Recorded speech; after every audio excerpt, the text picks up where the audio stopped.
నమస్కారం. ఘంటారావానికి స్వాగతం. ముందుగా ప్రధాన అంశాలు.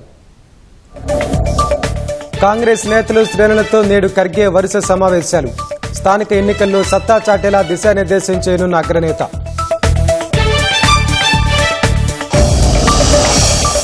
నిలకడగా కేసీఆర్ ఆరోగ్య పరిస్థితి. యశోద ఆసుపత్రికి వెళ్లి పరామర్శించిన ఎమ్మెల్సీ కవిత.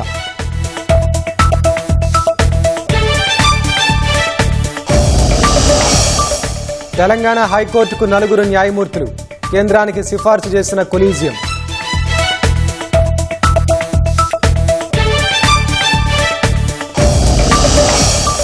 సూర్యాపేట జిల్లాలో యథేచ్ఛగా నకిలీ విత్తనాల దందా. రైతులను నిండా ముంచుతున్న అక్రమార్కులు.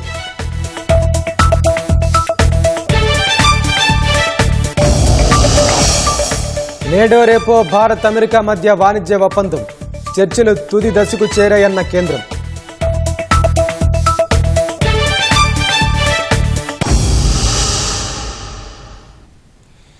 పీసీసీ ఆధ్వర్యంలో హైదరాబాద్ ఎల్బీ స్టేడియంలో ఇవాళ జరిగే సామాజిక న్యాయ సమర భేరీకి భారీ ఏర్పాట్లు చేశారు.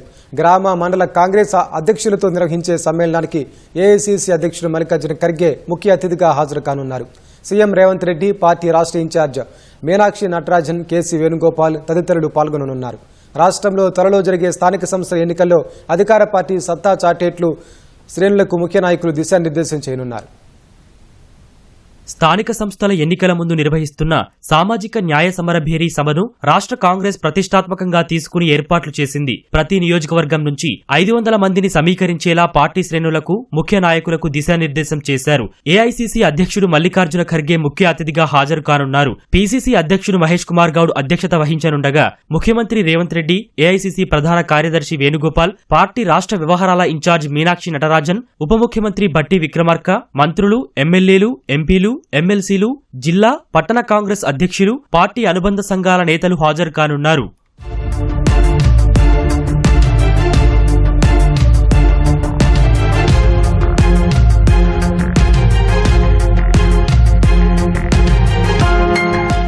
ఈ తరహా సభను మొదటిసారిగా తెలంగాణలోనే ఏర్పాటు చేస్తున్నందున ఇతర రాష్ట్రాలు ఆదర్శంగా తీసుకునేలా విజయవంతం చేయాలని నాయకులు భావిస్తున్నారు. గ్రామ, మండల పార్టీ అధ్యక్షులతో కలిపి దాదాపు 40,000 మంది వరకు హాజరవుతారని అంచనా వేస్తున్నారు. వర్షం వచ్చినా ఎలాంటి ఇబ్బంది లేకుండా స్టేడియం లోపల భారీ టెంట్లు వేశారు. గ్రామాల నుంచి వచ్చిన వారికి గాంధీభవన్లో భోజన ఏర్పాట్లు చేశారు. ఈ సభలో సామాజిక న్యాయంపై ఖర్గే ప్రసంగించనున్నారు. సభా ఏర్పాట్లను భట్టి విక్రమార్క, మీనాక్షి నటరాజన్, మహేష్ కుమార్ గౌడ్, పొంగులేటి శ్రీనివాసరెడ్డి, పొన్నం ప్రభాకర్, శ్రీధర్ బాబు తదితరులు దగ్గరుండి పర్యవేక్షించారు. రాష్ట్ర వ్యాప్తంగా ఉన్నటువంటి గ్రామ శాఖల అధ్యక్షులకి, మండల ప్రెసిడెంట్లకి, జిల్లా ప్రెసిడెంట్లకి అందరికీ మీ ద్వారా వాళ్ళందరికీ ఒకటే విజ్ఞప్తి చేస్తా ఉన్నాం. ఇది దేశంలోనే మొట్టమొదటిసారి తెలంగాణ రాష్ట్రంలో జరుగుతూ ఉంది.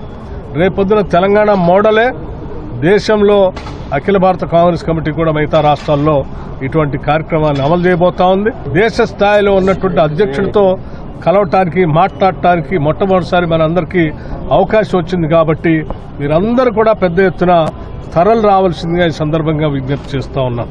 గ్రామ కమిటీ కాంగ్రెస్ అధ్యక్షులు, మండల కాంగ్రెస్ కమిటీ అధ్యక్షులు, జిల్లా కార్యవర్గము, రాష్ట్ర కార్యవర్గము, ఎమ్మెల్యేలు, ఎమ్మెల్సీలు, ఎంపీలు, అనుబంధ సంఘాల నాయకులు అందరూ కూడా దాదాపుగా 20 నుంచి 25,000 డెలిగేట్స్ పాల్గొనే ఈ సమావేశం దేశంలో జరుగుతున్నట్టు రాజకీయాలు, ఈ రాష్ట్రంలో జరుగుతున్న అభివృద్ది, సంక్షేమం గురించి ప్రసంగిస్తారు. గాంధీ భవన్ లో జరిగే రాజకీయ వ్యవహారాల కమిటీ, పీసీసీ విస్తృత స్థాయి సమావేశాల్లో ముఖ్య అతిథిగా ఖర్గే పాల్గొంటారు. పార్టీ జాతీయ అధ్యక్షుడు మల్లికార్జున ఖర్గేకు శంషాబాద్ విమానాశ్రయంలో ఘనస్వాగతం లభించింది. ముఖ్యమంత్రి రేవంత్ రెడ్డి, ఉప ముఖ్యమంత్రి భట్టి, మీనాక్షి నటరాజన్, మహేష్ కుమార్ గౌడ్ పుష్పగుచ్చాలు అందించి సాదర స్వాగతం పలికారు.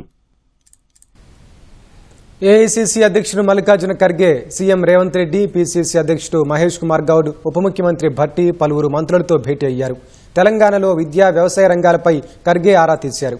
గత బీఆర్ఎస్ ప్రభుత్వం 2 రంగాలను నిర్వీర్యం చేసిందని, వాటిని గాడిలో పెట్టే ప్రయత్నం చేస్తున్నామని ముఖ్యమంత్రి రేవంత్ వివరించారు. రైతు సంక్షేమ కమిషన్ ఏర్పాటు, నాణ్యమైన విత్తనాలు, ఎరువులు అందేలా చూస్తున్నామని వెల్లడించారు. సన్నొడ్లకు 500 రూపాయల బోనస్, రైతు భరోసా కింద 9 రోజుల్లో 9,000 కోట్లు జమ సహా రైతుల అవసరాలకు అధిక ప్రాధాన్యత ఇస్తున్నట్లు పేర్కొన్నారు. విద్యా వ్యవస్థను చక్కదిద్దే పనిలో ఉన్నామని, ఇందుకోసం విద్యా కమిషన్ ఏర్పాటు చేసినట్లు వెల్లడించారు.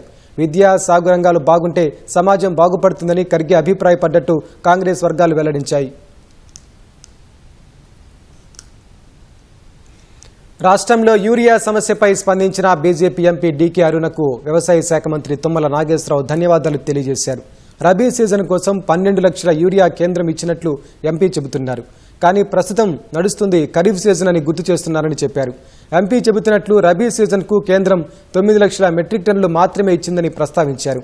ఏప్రిల్, మే, జూన్ నెలలకు 5 లక్షల మెట్రిక్ టన్నులు కేటాయించగా ఇప్పటి వరకు 3 లక్షల మెట్రిక్ టన్నుల యూరియా మాత్రమే సరఫరా చేశారని చెప్పుకొచ్చారు. ఇలాగే కొనసాగితే రానున్న రోజుల్లో రైతులకు అవసరమైన యూరియా సరఫరా చేయలేని పరిస్థితి నెలకొంటున్న దృష్ట్యా ఈ విషయమై ఇప్పటికే కేంద్ర ప్రభుత్వానికి విజ్ఞప్తులు చేశామని స్పష్టం చేశారు. అందుకోసం ఎంపీ సహకారం అందిస్తారని ఆశిస్తున్నారని తుమ్మల తెలిపారు. రాష్ట్ర బీజేపీ నాయకులు కేంద్రంతో చర్చించి రాష్ట్రానికి వాటాగా రావాల్సిన యూరియా తెప్పించాలని విజ్ఞప్తి చేశారు. ఉద్యోగ నోటిఫికేషన్లు విడుదల చేయాలని డిమాండ్తో నిరుద్యోగ జేఏసీ నేడు సచివాలయ ముట్టడికి పిలుపునిచ్చిన నేపథ్యంలో పోలీసులు అప్రమత్తమయ్యారు. ఈ నిరసన కార్యక్రమానికి అనుమతి ఇవ్వలేదని, శాంతి భద్రతలకు విఘాతం కలిగిస్తే కఠిన చర్యలుంటాయని సెంట్రల్ జోన్ డీసీపీ శిల్పావళి ఓ ప్రకటనలో హెచ్చరించారు. పోలీసులు ముందు జాగ్రత్తగా బీఆర్ఎస్వీ సహా విద్యార్థి నాయకులను అదుపులోకి తీసుకున్నారు. కేసీఆర్ చికిత్స పొందుతున్న హైదరాబాద్లోని యశోద ఆసుపత్రి వద్ద బీఆర్ఎస్వీ నాయకుల్ని ముందస్తు అరెస్టు చేయడానికి పోలీసులు ప్రయత్నించడం ఉద్రిక్తతలకు దారితీసింది. అక్కడే ఉన్న మాజీ మంత్రి ప్రశాంత్ రెడ్డితో పాటు పలువురు బీఆర్ఎస్ నేతలు పోలీసుల తీరుపై తీవ్ర అభ్యంతరం వ్యక్తం చేశారు. శాంతియుతంగా నిరసన తెలిపే హక్కును హరిస్తారా అని ప్రశ్నించారు. ముందు జాగ్రత్త చర్యలో భాగంగా ఆందోళనకారులను పోలీసులు అదుపులోకి తీసుకున్నారు. శ్రీశైలం జలాశయానికి ఎగువ నుంచి భారీగా వరద వస్తోంది. జోరాల నుంచి 98,290 క్యూసెక్కుల ప్రవాహం వస్తోంది. జలాశయం పూర్తిస్థాయి నీటి మట్టం 885 అడుగులు కాగా ప్రస్తుత నీటి మట్టం 875.90 అడుగులుగా ఉంది. జలాశయం పూర్తిస్థాయి నీటి నిల్వ 215.80 టీఎంసీలు కాగా ప్రస్తుత నీటి నిల్వ 167.87 టీఎంసీలుగా ఉంది. విద్యుత్ ఉత్పత్తి ద్వారా 67,318 క్యూసెక్కుల నీటిని సాగర్కు విడుదల చేస్తున్నారు. తిరుమల నుంచి తిరుపతికి వెళ్లే మొదటి ఘాట్ రోడ్లో ఏనుగుల గుంపు సంచారం కలకలం రేపింది. మొదటి ఘాట్ రోడ్లోని 7వ మైలు సమీపంలో ఏనుగుల గుంపు రాత్రి సంచరించింది. రోడ్డుకు సమీపానికి వచ్చిన ఏనుగుల గుంపు వల్ల కాసేపు ట్రాఫిక్కు అంతరాయం కలిగింది. ఘటనా స్థలానికి చేరుకున్న అటవీ శాఖ సిబ్బంది ఏనుగులను అడవిలోకి మళ్లించారు.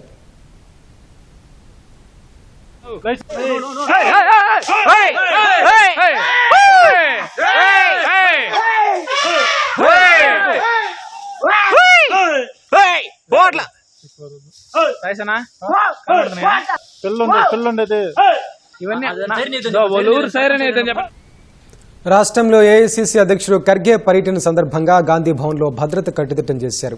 ఖర్గే, వేణుగోపాల్ సహా ఏఐసీసీ ముఖ్యులు, సీఎం సహా రాష్ట్ర నాయకత్వం గాంధీ భవన్లో జరిగే సమావేశాల్లో పాల్గొనున్న నేపథ్యంలో అక్కడి తాజా పరిస్థితిని మా ప్రతినిధి తిరుపాలక నుంచి ప్రత్యక్ష ప్రసారంలో అందిస్తారు.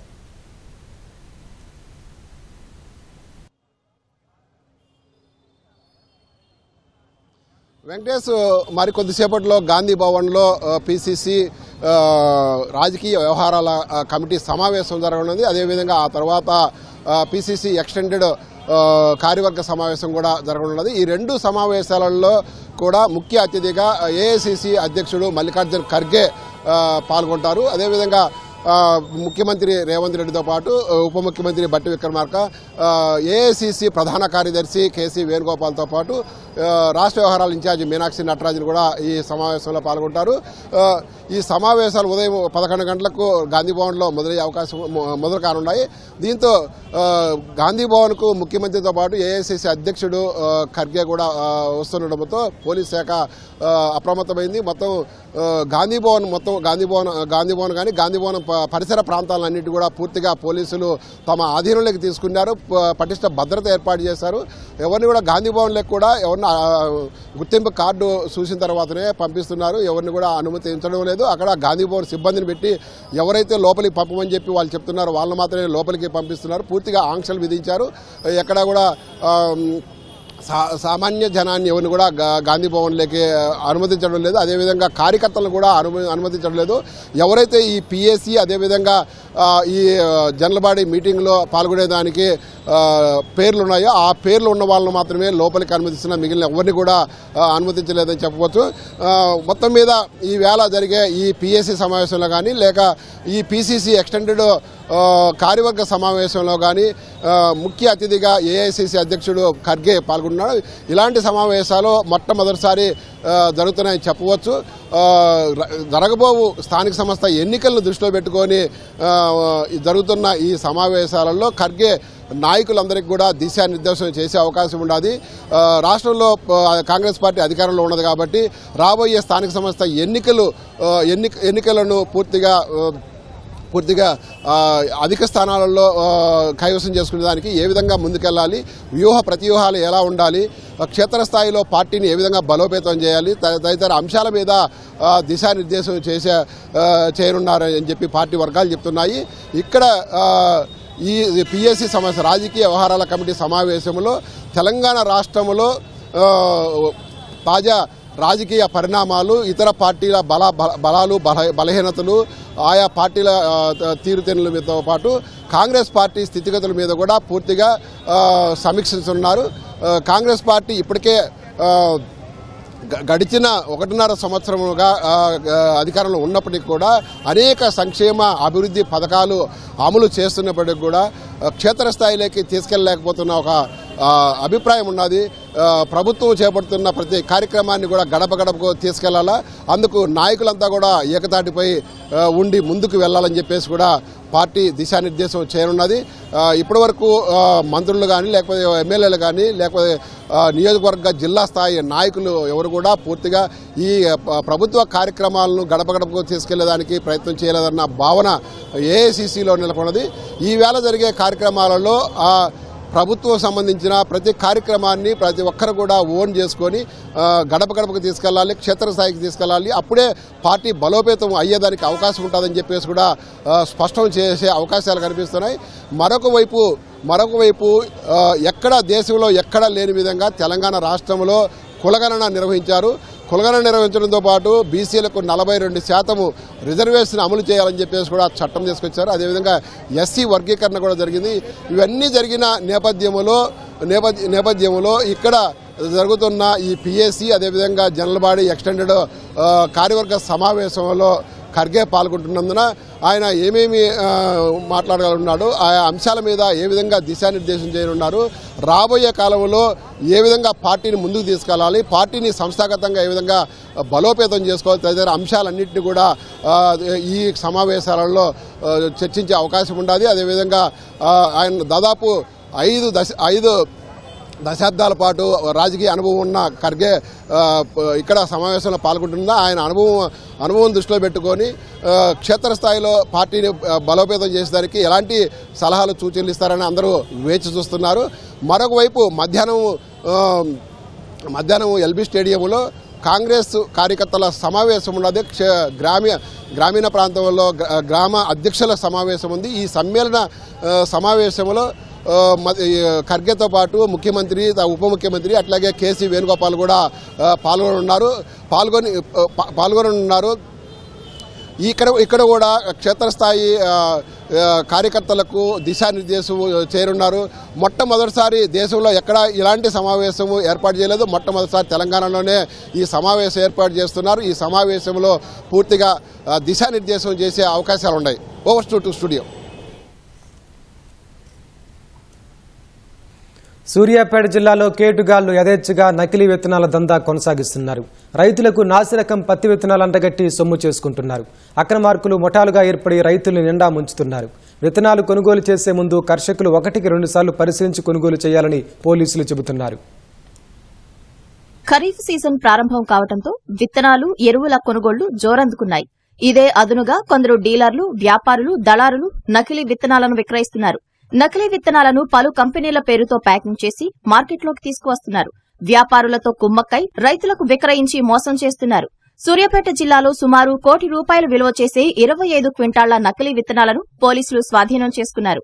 గత నెలలో ఆత్మకూరు ఎస్, మోతే మండలాల్లో 65 లక్షల విలువ చేసే 22 క్వింటాళ్ల నకిలీ పత్తి విత్తనాలను స్వాధీనం చేసుకుని 6గురిని అరెస్టు చేశారు.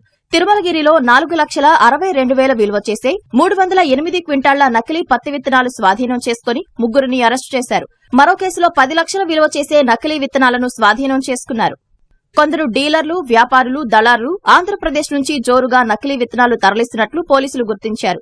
జట్టుగా ఏర్పడిన దళారులు విజయవాడ నుంచి కోదాడ మీదుగా గుంటూరు, ఇతర ప్రాంతాల నుంచి మఠంపల్లి మండలం మట్టపల్లి వంతెన మీదుగా సూర్యాపేట జిల్లాలోకి తీసుకువస్తున్నట్లు తెలిపారు. ఆత్మకూరు ఎస్ మండలం పాతర్లపాడులో నకిలీ పత్తి విత్తనాలను విక్రయిస్తున్న 6 నిందితులను పోలీసులు అరెస్టు చేసినట్లు ఎస్పీ నరసింహ తెలిపారు. వీరి వద్ద నుంచి 65 లక్షల విలువైన 22 క్వింటాళ్ల నకిలీ విత్తనాలను స్వాధీనం చేసుకున్నట్లు చెప్పారు. మామూలు రైతులకు ఎక్కడా కూడా అనుమానం రానివ్వకుండా, అసలు విత్తనాలకి ఎలాంటి అనుమానం లేకుండా వీళ్ళు రైతులని మోసం చేయాలని, ఈ విత్తనాలను మ్యానుఫ్యాక్చరింగ్ లో ఎక్కడా కూడా నాణ్యత ప్రమాణాలు పాటించకుండా, సీడ్స్ యాక్ట్ ప్రకారం ఏవైతే ప్రొసీజర్ ని ఫాలో కావాలనో ఫాలో కాకుండా ఇతను స్వయంగా వాళ్ళు సొంతంగా పండించుకున్నటువంటి విత్తనాలని ప్రజలకి ఇవి అసలైన విత్తనాలు, ఇవి పంట ఎక్కువ దిగుబడిని ఇస్తాయి, రైతులకి సూర్యాపేట జిల్లా వ్యాప్తంగా వీటిని అమ్మడానికి ప్రయత్నం చేస్తూ ఉంటే దాదాపు 21 క్వింటాల్ ఈ 63.375 లక్షల విలువైనటువంటి మెటీరియల్ ని మనం స్వాధీనం చేసుకోవడం జరిగింది. సూర్యాపేట జిల్లా తిరుమలగిరికి చెందిన సింగారపు యాదగిరి స్వామి తనకున్న భూమితో పాటు మరికొంత భూమి కౌలుకు తీసుకుని పత్తి పంట సాగు చేశాడు. ఆశించిన దిగుబడి రాక నష్టపోయాడు. దీంతో పెట్టిన పెట్టుబడి తిరిగి సంపాదించేందుకు నకిలీ విత్తనాల విక్రయంపై దృష్టి సారించాడు. పత్తి నుంచి గింజలు వేరు చేసి వాటిని విత్తనాలుగా తయారు చేయవచ్చని యూట్యూబ్ లో చూశాడు. విత్తనాలు తయారు చేసే మిషన్ను కొనుగోలు చేసి 308 కిలోలకు పైగా నకిలీ పత్తి విత్తనాలు తయారు చేశాడు. ఈ విత్తనాలు కలుపు, చీడపీడల బాధను తట్టుకునే బీటీ విత్తనాలని రైతులను నమ్మించి కిలో 1500 చొప్పున విక్రయించాడు. పక్కా సమాచారంతో పోలీసులు యాదగిరి స్వామిని అరెస్టు చేశారు.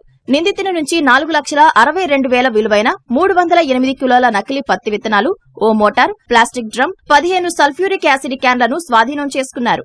ఇతను యూట్యూబ్ ఛానల్లో, ఇతర సోషల్ మీడియా ఛానల్లో చూసి దానికి కావలసినటువంటి పరికరాలను కూడా స్వయంగా ఏర్పాటు చేసుకొని ఈ విధంగా నకిలీ పత్తి విత్తనాలను తయారు చేసి ఒక్కొక్క కేజీని 1500 చొప్పున ఈయన దగ్గర హోల్సేల్గా కొనే వాళ్ళకి అమ్మడం, వాళ్ళు పోయి మళ్ళీ వాళ్ళ లాభాన్ని యాడ్ చేసుకొని రైతులకు అమ్మడం. అల్టిమేట్లీ రైతులు ఈ యొక్క గడ్డి మందును తట్టుకునేటువంటి విత్తనాలు అనేసరికి వీళ్ళ వైపు మొగ్గు చూపి వీళ్ళ దగ్గర విత్తనాలు కొనడం, కానీ గవర్నమెంట్ నిబంధనల ప్రకారం, చట్ట ప్రకారం ఇది నేరం. మధ్యవర్తుల వద్ద విత్తనాలు కొని రైతులు మోసపోవద్దని ఎస్పీ నరసింహ సూచించారు. నకిలీ విత్తనాలు అమ్మిన వారిపై కఠిన చర్యలు తీసుకుంటామని, పీడీ యాక్ట్ సైతం నమోదు చేస్తామని హెచ్చరించారు.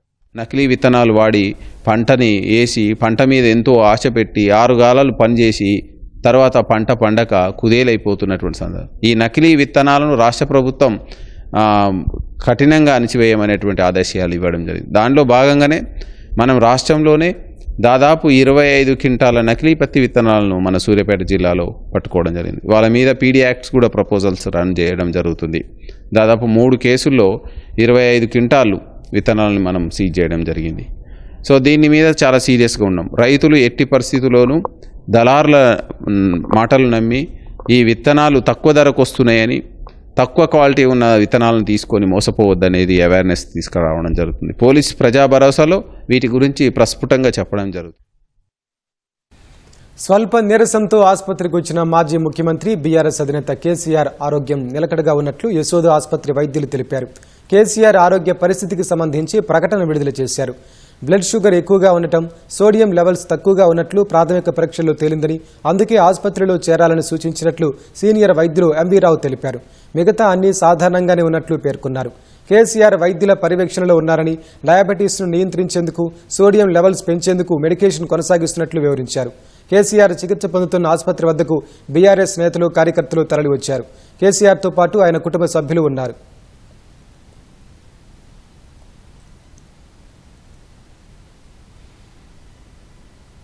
ఐదుగురు లాయర్లను జడ్జిలుగా నియామకానికి కొలీజియం సిఫార్సు చేసింది.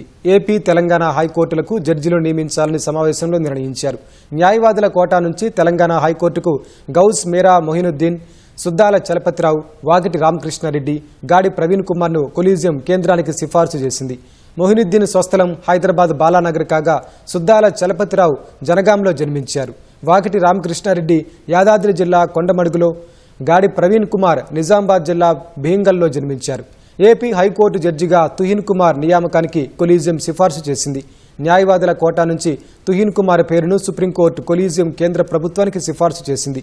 ప్రధాన న్యాయమూర్తి జస్టిస్ బిఆర్ గవాయ్ నేతృత్వంలో ఈ నెల 2న సమావేశమైన కొలీజియం తుహిన్ కుమార్ను హైకోర్టు న్యాయమూర్తిగా నియమించాలన్న ప్రతిపాదనకు ఆమోదముద్ర వేసినట్లు ప్రకటనలో పేర్కొంది.